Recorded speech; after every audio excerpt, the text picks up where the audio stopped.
Նույն տապանում հյուրընկալել եմ հանուն Հանրապետության կուսակցության փոխնախագահ քաղաքական վերլուծաբան Ռուբեն Մեհրաբյանին, պարոն Մեհրաբյան, շնորհակալ եմ հրավերն ընդունելու համար։ Բարև ձեզ, ես եմ շնորհակալ։ Ողջունում եմ ձեր լսարանին։ Շնորհակալ ենք։ Հայաստանի վարչապետն արդեն որպես փաստ է արձանագրում կաթողիկոսի զավակ ունենալը եւ այսօր էլ գրառմամբ դիմել է եկեղեցու հավատավոր հետևորդներին, նշելով, որ անհրաժեշտ են գործուն քայլեր ձեռնարկել Մայրաթոր Սուրբ Էջմիածնի վեհարանը ազատելու, նոր կաթողիկոսի ընտրությամբ զբաղվելու համար։ Այս համատեքստում առաջարկում է համակարգող խումբ ստեղծել, որը կզբաղվի այդպիսի հարցերով։ Հիմա հարց է առաջանում, պարոն Մեհրաբյան, արդյոք կաթողիկոսի փոփոխության հարցն այս պահին այն ամենակարևոր ու հրատապ լուծում պահանջող խնդիրներից մեկն է, որին պետք է անդրադառնա երկրի ղեկավարը, եւ արդյոք Փաշինյանի պատկերացումները կաթողիկոսի փոփոխության կամ առաջարկները, որոնք նա անում է, տեղին են կամ չգիտեմ, արդյունավետ լուծում կարող են լինել այս իրավիճակից։ Տեսեք, այնինչ ներկայումս մենք տեսնում ենք մակերեսին, վարչապետ կաթողիկոս, կառավարություն եկեղեցու վերնախավ, պետություն եկեղեցի, այնինչ կա հրապարակում, դա այսբերգի միայն երևացող մասն է։ Այո, սա մի օրվա պրոբլեմ չէ, սա տասնամյակների պրոբլեմ է, եւ ոնց որ ասում են, չէ, կա քարերը թափելու եւ քարերը հավաքելու ժամանակ է։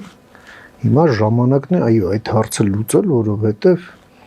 իրավիճակը դարձել է այլևս անտանելի եւ անընդունելի։ Մի շարք պատճառներով։ Պատճառ 1 դա եկեղեցու քաղաքականացումն է, հստակ այլևս, եւ վերածումը ըստ էության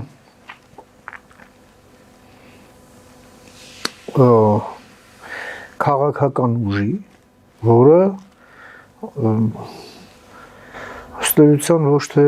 պետության շահերին է ծառայում, այլ ծառայում է ուրիշ պետության շահերին։ Սա եկեք իրերը կոչենք իրենց անունները։ Ինչու, եթե իշխանությանը չեն աջակցում, պարոն Մեհրաբյան, կամ խնդիրները բարձրաձայնում են, նշանակում է ծառայում են այլ պետության։ Ոչ թե դրանից նայա նշանակում, այլ փաստն այն է, որ եկեղեցու վերնախավը ներկայումս ծառայում է այլ պետության։ Սա ես արձանագրում եմ որպես փաստ։ Անկախ նրանից ինչ է անում այլ, ինչպես է այլ հարցերում դիրքավորվում դեմ է թե կողմ է իշխանության։ Իսկ դա վտանգավոր է։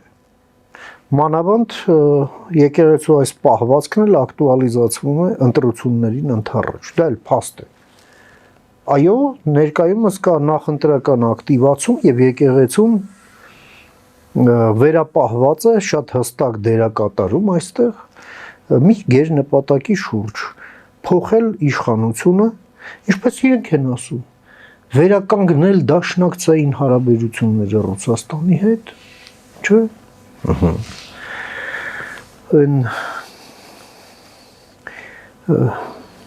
Անբարոյական արևմուտքի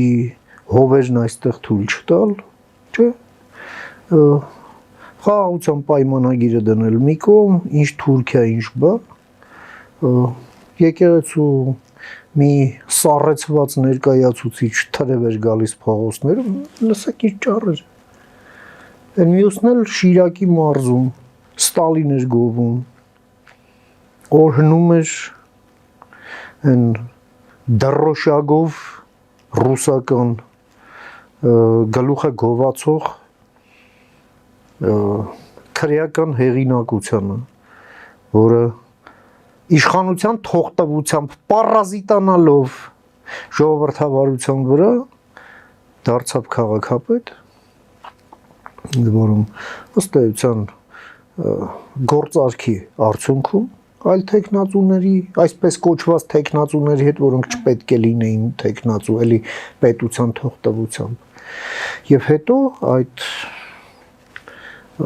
երթմնակալության ժամանակ ով էր վերընկած այնտեղ։ Ռուսական բազայի ներկայացուցիչներն էին վերընկած, Ռուսաստանի հյուպատոսներ վերընկած, հենց քաղաքական ուղերձով հանդես եկավ եւ այդ ամենը օրհնեց,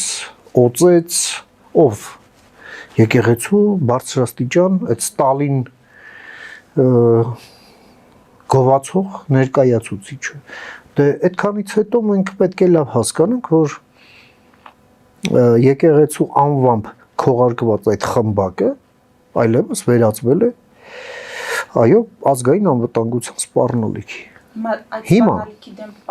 Հիմա որպեսզի առանձնապես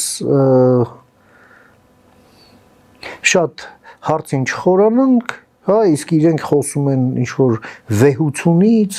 մաքրությունից, սրբությունից, ընկնում են փողոցները, անունը դնում են սրբազան շարժում եւ այլն, կառավարության կողմից կամ իշխանության կողմից կամ հենց վարչապետի կողմից մի պարզ հարց է առաջ բերվում, էլի դու սուլտան ես թե չէ։ Վերջ։ Այսինքն դու Հանրապես ինքդ քո ասածին տեր եղել ես, գոնե ամենաֆունդամենտալ հարցում։ Մեր օրենքով չէ, ձեր օրենքով, ձեր ներսի օրենքով։ Դե եթե չէ, թող գնա Անգիրջոն։ Ուղղակի թող գնա քառորդ դար այլանդակել ապականել եք եկեղեցու անունը, հիմա ժամանակն է այդ պետության զավթման վերջին կղզյակը, այո, պետք է մաքրվի այս կրիմինալ դիկտատուրայի աղտից, որի մաս էր հանդիսանում նույն այդ եկեղեցական վերնախավը, ի վերջո նույն Գարեգին երկրորդն էր օրհնության խոսքեր ասում բոլոր կեղծված ընտրություններին եւ այդ ընտրությանը հաղթող հռչակվածներին գալիս էր եւ դարձել էր պետական արարողակարգի մաս տնտեսական գործունեությամբ էր զբաղվում այդ շրջանակը որում քրեա օլիգարխիկ կանոնների սահմաններում եւ 18 թվականի հեղափոխությունից հետո փոխվեց շատ բան էլ դեռ չի փոխվել եւ այսպես անփոփոխ անսասան նաեւ ռեստավրացիայի տրամաբանության մեջ ներկայումս գործող մնացել է եկեղեցին եւ այո այս հարցը պետք է լուծվի եւ դե հիմա եթե մտել են քաղաքականության մեջ ուրեմն թող բարի լինեն այս քաղաքական հարթության վրա հարցադրումներին էլ տան պատշաճ պատասխան մանավանդ երբ հարցն էլ քաղաքական չի հարցը ընդհանրապես հետեւյալն է դու սուտասան ես թե սուտասան չես սա է հարցը վերջ եթե սուտասան ես ընդհանրապես էլ իմաստ չունի որևէ խոսակցություն էլ դու ինչ ես ուզում ինչի կողմնակից ես ինչի կողմնակից չես եւ այլն եւ այդպես շարունակ գիտեք ինչ մարդիկ վերաբերմունք են փոխում մարդիկ կարծիք են փոխվում մարդիկ նույնիսկ իրենց դավանանքն են փոխում չգիտեմ դավանած փիլիսոփայությունն են վերանայում եւ այլն այդ ամենը շատ մարդկային է բայց սուտը Պարոն Մեհրաբյան, այդ ստախոսության մատնանշման հետ կապված ես սովորական շարքային քաղաքացիների հարցադրումներ տեսա հենց նույն Նիկոլ Փաշինյանի այդ գրառման տակ, որ առնվազն ստախոսության մեջ մեղադրող մարդը պետք է ինքը սուտասան չլինի։ Այսինքն Նիկոլ Փաշինյանն էլ ունի ասած բաներ, որոնք չի կատարել, առնվազն սուտ է խոսել եւ այսօր նրան ասում են, բա դու ինչու չես հեռանում, եթե դու ես սուտ խոսել։ Օրինակ։ Ես չեմ ուզում պաշտպանեմ վարչապետին, թող վարչապետին իր թիմակիցները պաշտպանեն, մանավանդ իմ պաշտպանության կարիքը չունեն, բայց որն է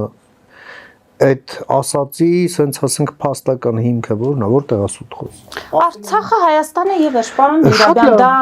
հայտարարություն էր, որը հետո տեսանք ինչ եղավ։ Հետո դրանից հետո եղավ շատ վատ բան։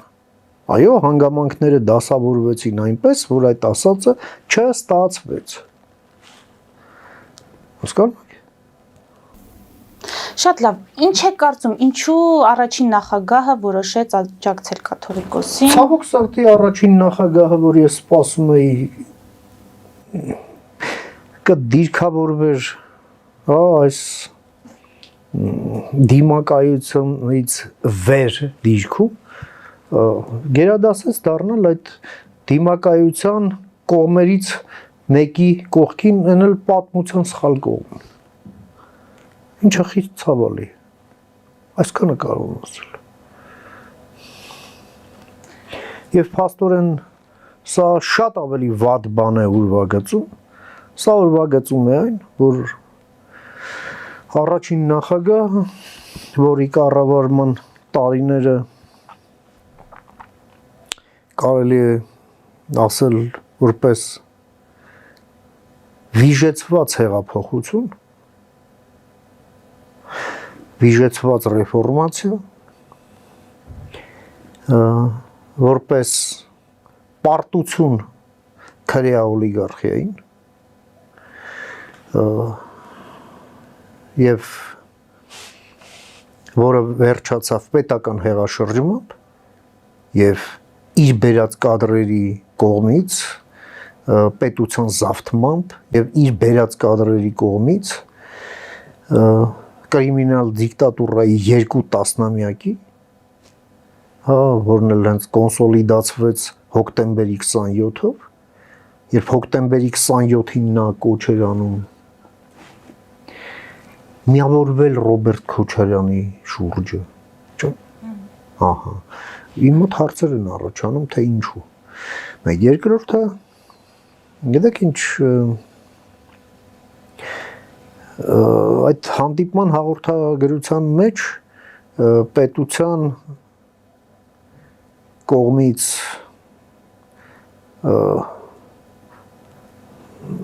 չգիտեմ քայլերը, դիրքորոշումները, ելույթները, գրառումները կոչվում է հակասահմանադրական։ Իսկ պարոն նախագահը հակասահմանադրական չի համարում, որ եկեղեցական հիերարխները պահանջում էին Հայաստանի վարչապետի հրաժարական։ Դա սահմանադրական էր, դրա մասին ոչ մի խոսք։ Այն, որ եկեղեցու ներկայացուցիչը թրև է գալիս սառեցված վիճակում փողոցներում եւ ավել պակաս զառանցանքներ է տարածում մերձ քաղաքական բնույթի, դա հակասահմանադրական էր, թե սահմանադրական։ Ուտեղ էլ ոչ մի դիրքորոշում։ Երբ որ կաթողիկոսի եղբայրը տերորիստների է օրհնում, մարդասպանների, մարդակերների Ուկրաինա ուղարկելուց առաջ, դա ինչ է։ Սահմանադրական է, թե եկեղեցին չունի դրան վերաբերմունք, սահմանադրական է, թե ոչ։ Ընդ որում այդ նույն որջից էլ հետո Հայաստան է գալիս տերորիստների մի խումբ եւ ազգային անվտանգության ծառայության կողմից չեզոքացվում։ Հա նախապատրաստական փուլում բարեբախտաբար։ Այստեղ լրջագույն խնդիր կա եւ իմ համոզմամբ Հայաստանի առաջին նախագահի, այսպես ասենք, դիրքորոշումը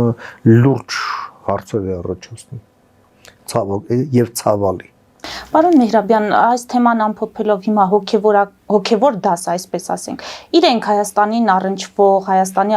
ապագային վերաբերող հարցերով պետք է դիրքորոշում հայտնեն, թե ոչ։ Խնդրահարույցը ո՞րն է, այսինքն ռետորաբանությունն է խնդրահարույցը, չգիտեմ, դիրքավորվելն է խնդրահարույցը, նրանք որպես քաղաքացիներ նաև իրավունք ունեն արտահայտվելու, թե ոչ։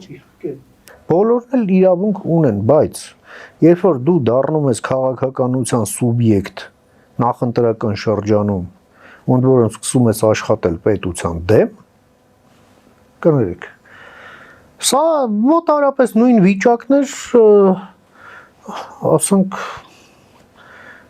գիտեք ինչ, այն Ֆրանսիայում է տենց փորձ եղել, էլի պատմությունից հայտնի է շատ բարդ հարաբերությունների մասին, որ Ֆրանսիայի իշխանություններն ունեցել են կաթոլիկ եկեղեցու հետ, որը Վատիկանում էր, չէ՞։ Ընդհանուր գործը հասել է մինչև նրան, որ Հռոմի պապին հանել են Հռոմից, բերել են եւ Ավինյոնում են նստացրել, որ Ֆրանսիայի դեմ չաշխատի։ Ֆրանսիայի ներքին գործերին չմիջամտի։ Պրոբլեմ ունեցել են Ռիշելիեի ժամանակ, ֆրանսիական հեղափոխության ժամանակ, չէ՞, որ Վոլտերն ինչ էր ասում, չէ՞, տարօրեք հրեշին։ Նապոլեոնի ժամանակ, նաև հանրապետական Ֆրանսիան եւս սա խնդիր է եղել լուրջ։ Եվ Ֆրանսիան, այո, այդ լաիսիտե, հա, լաիցիզմ կամ այդ պետություն եկեղեցի հարաբերությունների այդ մոդելը Նապոլեոնից որ գալիս շարունակվում է մինչև հիմա, այդ հստակ պետքա դրվի։ Եվ այստեղ պետությունն էլ իր մեղքն ունի։ Սա էլ արդեն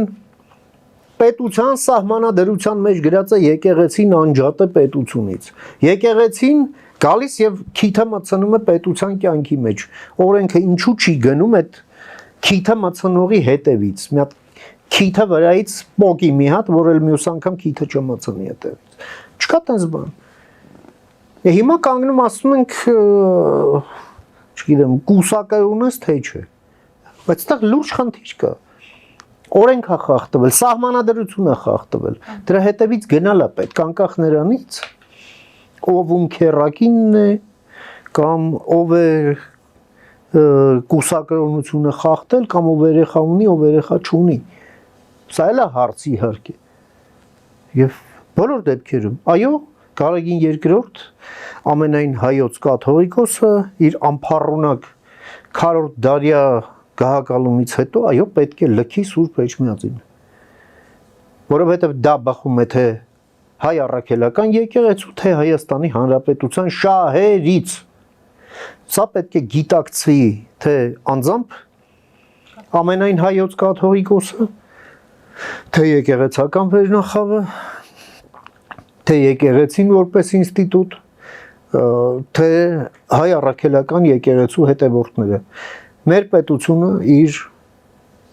անկախության ճանապարհին, իր պետական ինստիտուտների կայացման ճանապարհին թևակողել է նոր փուլ, եւ այդ նոր փուլը պետք է նշանավորվի նաեւ պետություն եկեղեցի հարաբերությունների հստակեցմամբ։ Մենք այդ սկզբունքը ֆիքսել ենք հենց անկախության առաջին իսկ օրվանից եւ առաջին իսկ օրվանից էլ մենք չենք պաշտպանել տարբեր պատճառներով։ Նախ այն պատճառը, որ երջանկահիշատակ Վազգեն առաջին կաթողիկոսը անվերապահ հեղինակություններ վայելում ընդհանրապես հայության կողմից եւ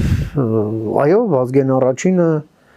այդ ծանր տարիներին, երբ մարդիկ շատ հարցեր ունեին, փորձում էր այդ հարցերին պատասխան տալ, նա հրավիրվում էր ազգային ժողով, այդ նիստերին, տարբեր ուղերձներով էր հանդես գալիս, հա, պետական կյանքի հետ կապված։ Եվ ամենասկզբից էլ հենց կանգնեց անկախության գաղափարի կողքին, պետության կողքին, դարձավ այդ ամենի կրողը։ Դա իներցիայով անցավ Գարեգին առաջինի օրոք, բայց հետո իներցիան ավարտվեց եւ հիմա post factum կարող ենք ասել, որ հոկտեմբերի 27-ին 99 թվականի կրկնակի աղետ է եղել Հայաստանում, ընդ որում թե հանրապետությունում, թե հայ առաքելական եկեղեցում։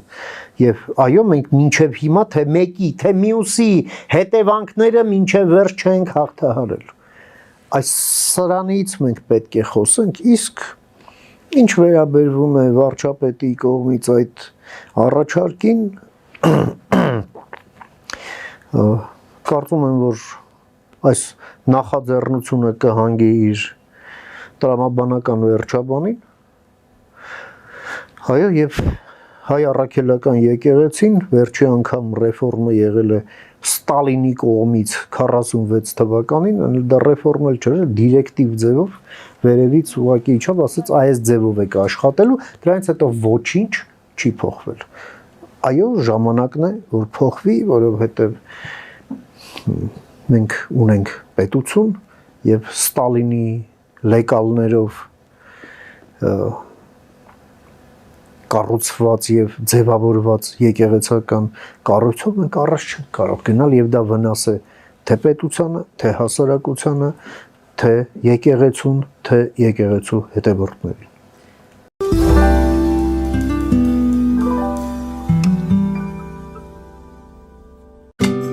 Ինչ է պետք տունը, առանձնատունը կամ ամառանոցը հաճելի, հարմարավետ դարձնելու համար։ Ճիշտ ընտրած կահույք, օրիգինալ դեկորներ, հյուրերին ընդունելուց գեղեցիկ սպասք, գուցե նոր սփռոց։ 60-ից ավելի ճանաչված եվրոպական բրենդների ինքնատիպ, չկրկնվող եւ մատչելի ընտրանին Fortuna Home and Country House խանութ սրահում։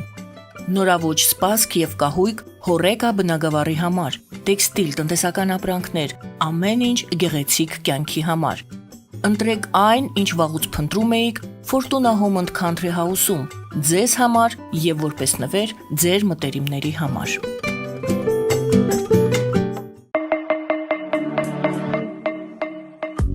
Յուրաքանչյուր զարդ գլուխ գործոց է, պատրաստված ամենայն ճշգրտությամբ եւ կրքով, որոնք կընդգծեն ձեր անհատականությունն ու գեղեցկությունը։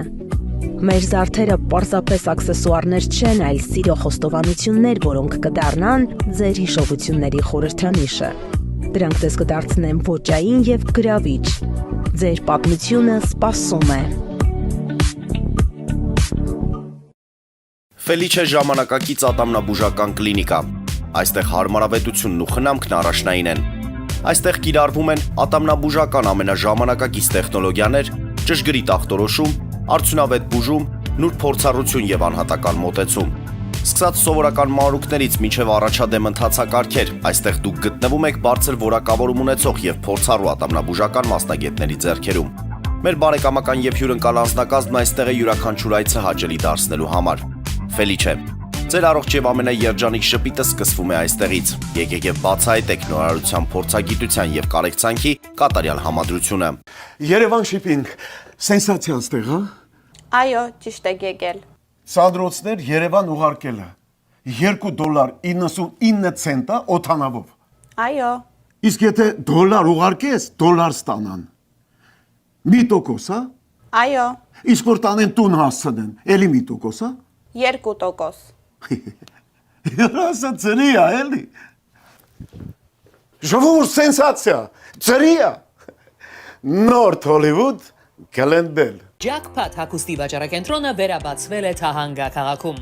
Նոր տեսականի, նոր արժեքներով ու նոր զեղչերով։ Եվրոպական հագուստ եւ կոշկեղեն կանանց, տղամարդկանց եւ երեխաների համար։ Օծաներիք, ճամպրուկներ, պայուսակներ, գիշերանոցներ, գոտիներ եւ դրամապանակներ։ Մեծ ապրանքատեսականի, մեծ զեղչերով։ Համեցեք Jackpot Թահանգայում։ Հասցեն 7057 Foothill Boulevard։ Հեռախոս 818 813 2252։ Jackpot։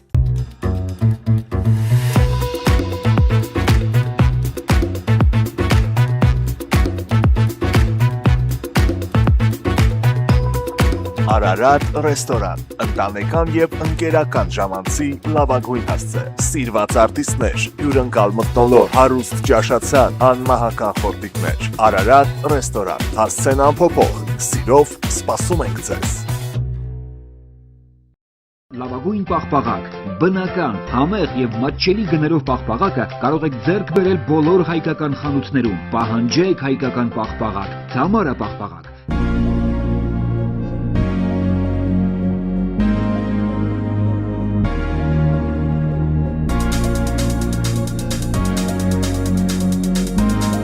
Տպագրեք ձեր գիրքը Նոյան տապան տպագրատանը, ինչպես նաև թերթեր, ամսագրեր, բուկլետներ եւ այլն։ Հասցեն քաղաք Երևան, Իսահակյան 28 առաջին հարկ։ Հեռախոս Հայաստանից +374 55 50 90 52, ԱՄՆ-ից 818 967 567։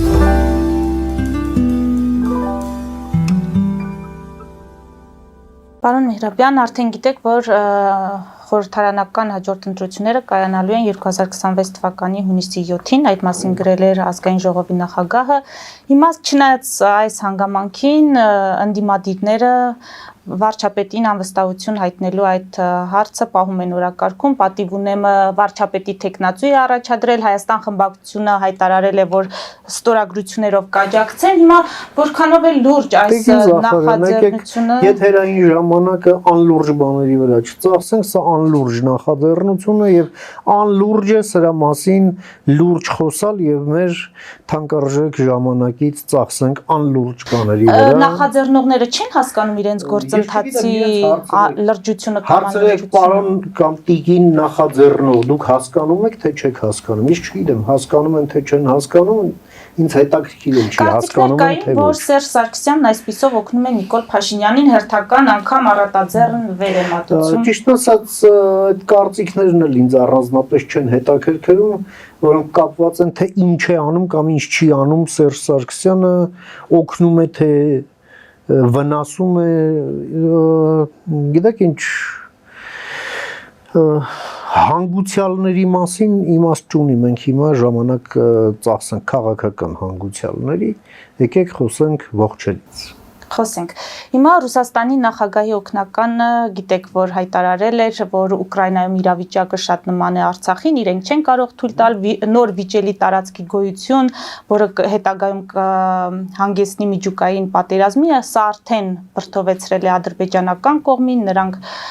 մեղադրանքներ են հնչեցնում Ռուսաստանի նախագահի օգնականի հասցեին, հիշեցնելով, որ Ռուսաստանի նախագահը ի սկզբանե ճանաչել է Արցախը Ադրբեջանի մաս եւ միշտ է ճանաչել, այսինքն այդտեղ խոսք լինել չի կարող։ Հիմա այս ամենը ինչի մասին է։ Շնորհակալ լինենք պարոն Մեդինսկիին։ Ընդհանրապես ռուսական քաղաքականության լյուստրացիայի համար, որը նա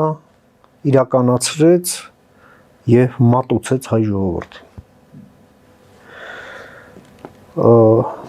Նա կոչեց Ղարաբաղը վիճելի տարածք, մինչդեռ Ղարաբաղը երբեք վիճելի տարածք Հայաստանի Հանրապետության կողմից չի եղել։ Սովետական Հայաստանը սովետի ժամանակ, այո, դիմել է սովետի իշխանություններին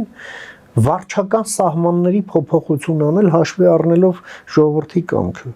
Սակայն դա տեղի չունեցավ, սովետն էլ փլվեց, դրանից հետո մենք տարածքային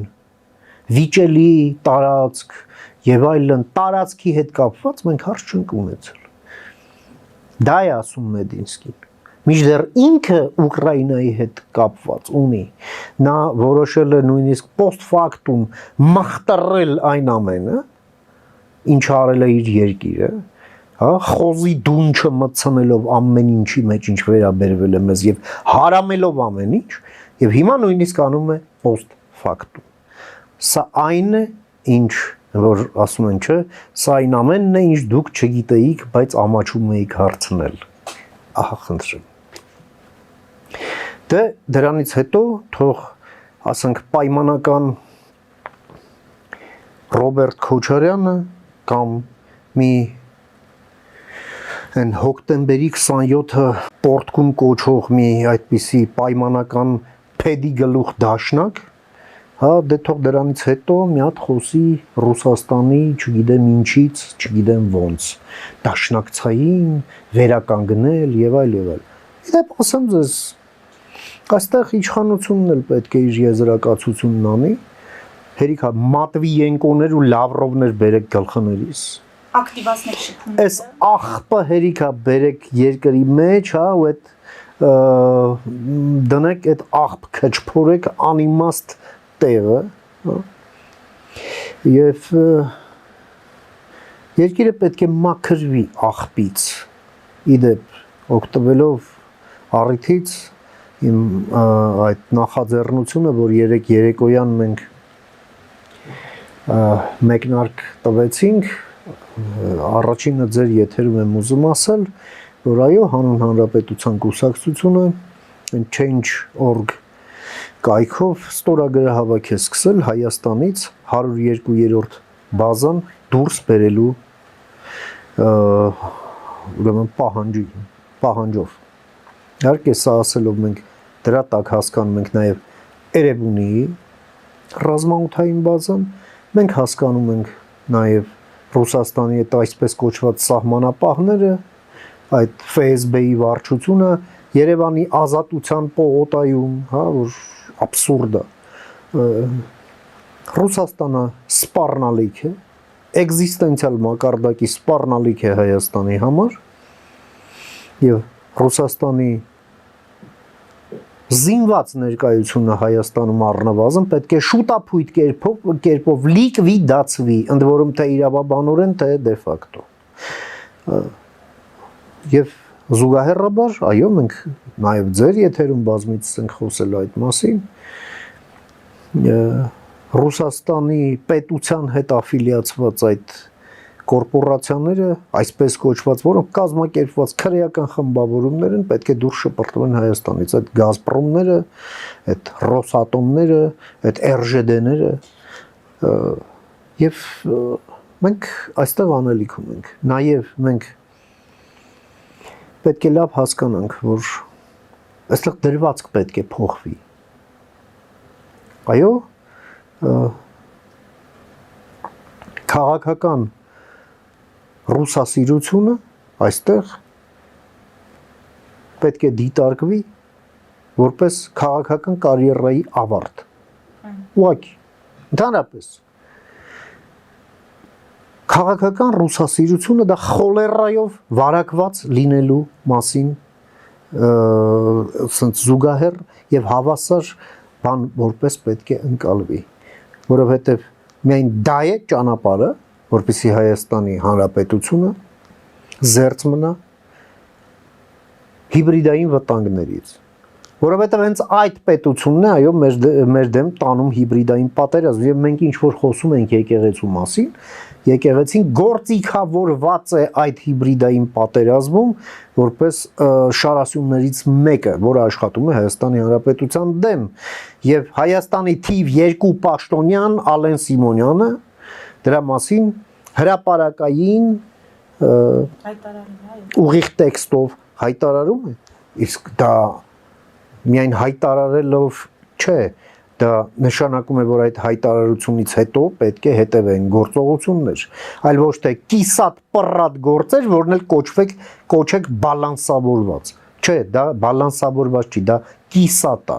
պռատ է, հասկացաք։ Այդ սրա մասին է խոսքը։ Շնորհակալ եմ։ Մեզ դիտողներին հիշեցնեմ, որ զրուցում էի Հանուն Հանրապետության կուսակցության փոխնախագահ քաղաքական վերլուծաբան Ռուբեն Մեհրաբյանի հետ։ Մեր ուղիղ եթերները կարող եք դիտել Patreon-ում, նաև այդ հարթակում աջակցել մեզ էկրանին երևացող QR կոդով։